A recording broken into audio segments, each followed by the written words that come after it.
Bon, alors on va regarder ce que ça donne. Donc ça n'a pas bougé depuis hier. Je l'ai laissé sécher une nuit, ça suffit. Donc on voit que c'est sec, hein. Je vais mettre ça là-dessus. On peut regarder par en transparence, ça a l'air collé. Donc on va pouvoir passer à l'étape suivante qui consiste à arracher le papier dans le dos.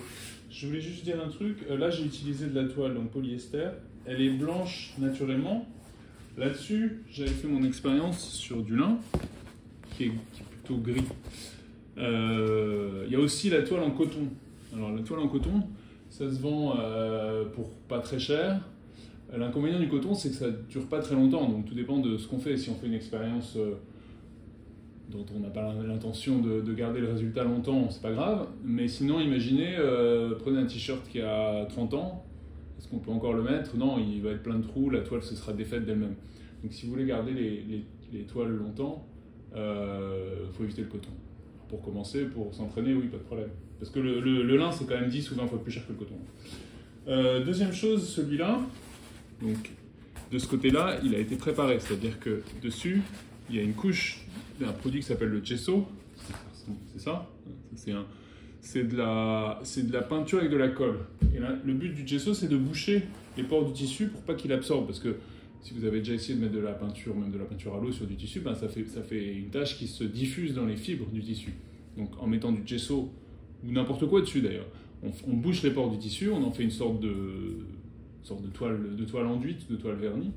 Et en plus de ça, le gesso il contient une sorte de colle. Alors on prend un gesso acrylique pour faire de la peinture acrylique. Et le gesso, il permet à la peinture de bien accrocher sur la toile. Ici, j'ai pas voulu le faire parce que d'abord, j'en ai pas vraiment besoin. D'abord, je voulais essayer. Pour essayer, parce que j'ai jamais essayé de faire ça sur de la toile brute. La deuxième raison, c'est qu'il n'y a pas besoin de gesso, puisque on met déjà une couche d'acrylique transparent dessus qui va boucher les pores du tissu. Je pense que... Pourquoi j'ai voulu le faire sans gesso, c'est parce que je pense que l'effet du transfert d'image sur la toile sera plus intéressant parce qu'on va retrouver la vraie structure de la toile. Alors que quand il y a du gesso, ben, ça a tendance à un peu lisser la toile.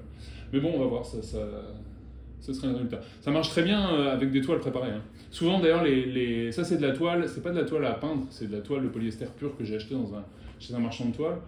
Très souvent, quand on achète de la toile pour peinture, elle est déjà enduite en usine, et donc on ne peut pas avoir de la toile brute. Donc là, j'avais de la toile brute, je me suis dit que j'allais essayer ça.